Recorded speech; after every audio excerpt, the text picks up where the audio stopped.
کوم کله چې داسې یو محفل چلته والدین هم ناستي و اساتذه مي او ماشومان مي نو زه ځکه په دې کنفیوز شم ځکه چې درې واړو ټریننګونو کې زه انوالو یم خو برعکس چون زه والدین ځکه نن هغوی سره یو څو خبرې کول غواړم چې دا والدین هر وخت په لاس نه راځي د استادانو او ماشومانو سره موږ ټول کال یو انټریکشن وي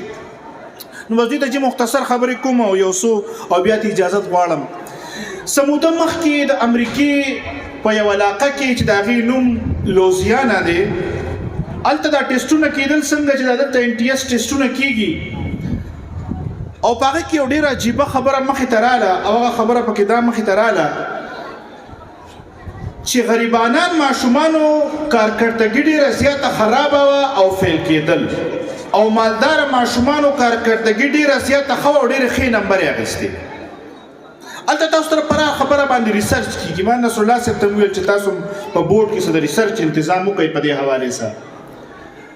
بیا یو انویسټیګیشن سٹارټ شو دا چې کوم د نیورو ساینسز ماهرین دي د نیورو بایولوژي ماهرین دي هغه دې ماشومانو د برین ټسټونه وکړل ایکس ریز یې وکړل او یو ډېر سره دی او د ایجوکیشن سره دی نو دا ما ته پته ده چې د دوی اساتذه به څومره د کټن یو محنت نه تېر شوي دا ښه پرفارمنس چې تاسو ته ښکاري نو دا داسې اسان کار نه وي زه په داسې پروګرامونو کې ډېر زیات شرکت کوم او ډېر د های فیس او غټو ادارو کې شرکت کوم خو تاسو یقین وکړئ نصر الله صاحب او ما دا خبره ډسکس کړو هغوی هم داسې پروګرامونو کې شرکت کوي دا کم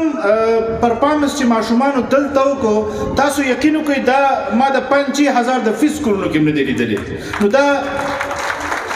ډېره زیاته د خوشحالۍ خبره ده کله چې زه په دې سټیج دغلته چې کېناستم نو زما نظر په دې ریزلټ باندې پرېوته زه خو له خبر وم چې د دوی ډېر ښه ریزلټ راغلی دی خو بیا چې مې دې لیست ته وکتل چې 38 تقریبا ماشومان دي او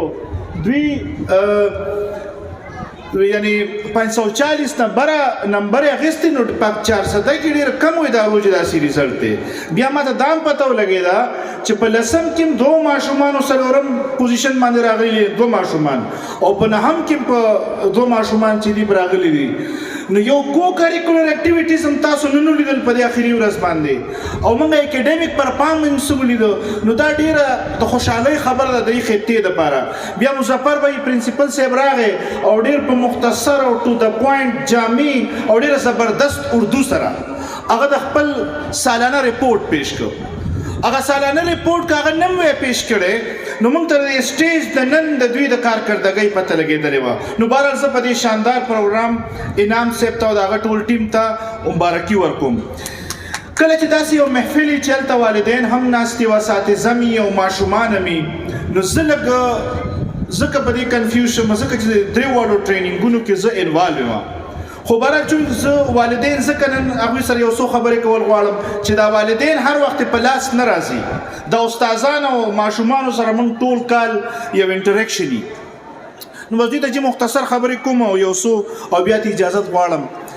څه موده مخکې د امریکې په یو علاقه کې چې د هغې نوم لوزیانا دی هلته دا ټسټونه کېدل څنګه چې دلته NTS ټسټونه کېږي او په هغه کې یو ډېره عجیبه خبره مخې ته راله او هغه خبره پکې دا مخې ته راله چې غریبانان ماشومانو کارکردګي ډېره زیاته خرابه وه او فیل کېدل